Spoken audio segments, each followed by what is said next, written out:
Hello and welcome to our weekly podcast. I'm Talha and I'm here with my special guest Justin. Today we will be talking about eSports. But what are eSports exactly? It's a good thing you asked, Talha. I have a lot of information that I have for this podcast. Esports, also known as electronic gaming or competitive gaming, is the evolution of gaming that transforms everybody's love of video games into a spectator sport. Right now, esports is all about competition. In the last few years, esports has emerged as one of the fastest growing segments of the digital games market. Worldwide viewership has exploded from 8.4 million in 2010 to a projected 50 million in 2014. Tournament prize money has also increased 2,200% since 1999. Back then, people were making $100, $150 for winning a tournament. Right now, teams are winning about $1 million and more from winning a tournament alone. From fierce rivalries between players to dazzling displays of skills on screen, there's an incredible amount of depth and drama for spectators.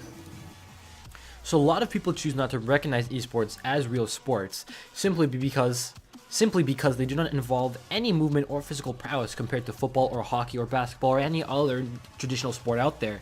But things right now are rapidly changing. Recently, the US government finally acknowledged esports as a real sport. This is groundbreaking for esports.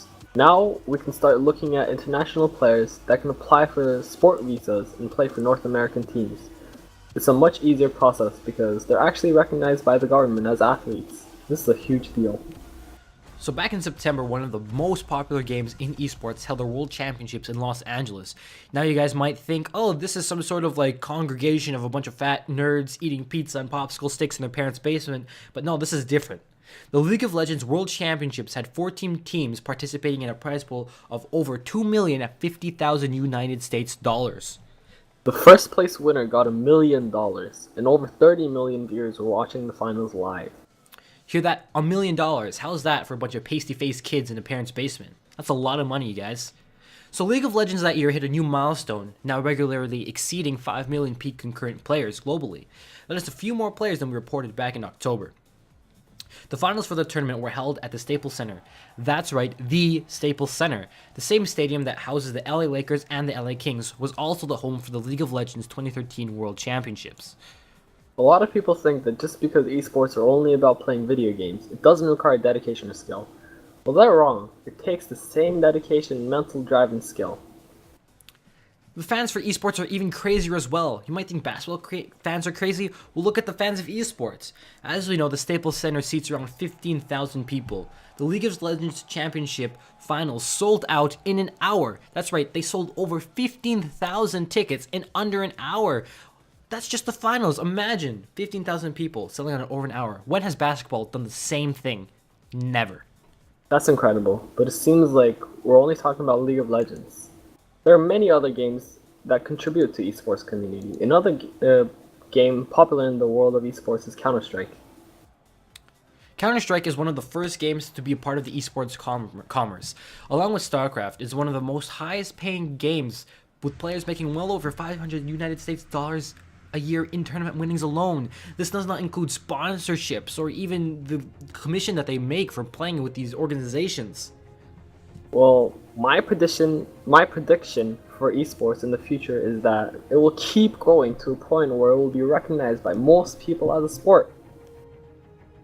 Playing video games for a living is the dream of pretty much every adolescent male at one point or another. Believe it or not, there are gamers who are doing exactly that, and they're making some serious money. Talha, how much money do you think someone is making playing video games for a living? Video games for a living? Maybe $50,000 a year? I'm not sure.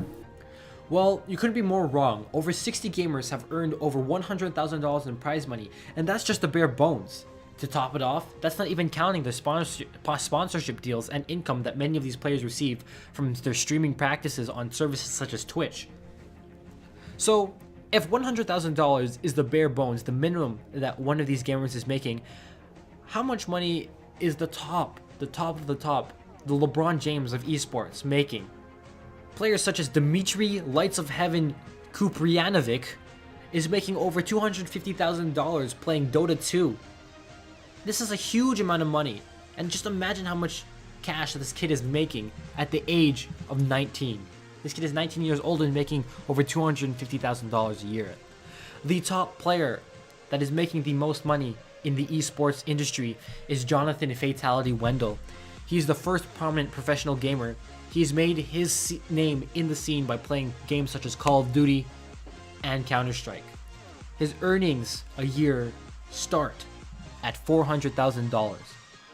With these statistics backing the growth of esports, we can honestly say that being a pro gamer would be a nice career for future. So now when your parents are asking you to stop playing video games to do your homework, tell them you're actually practicing for your future career,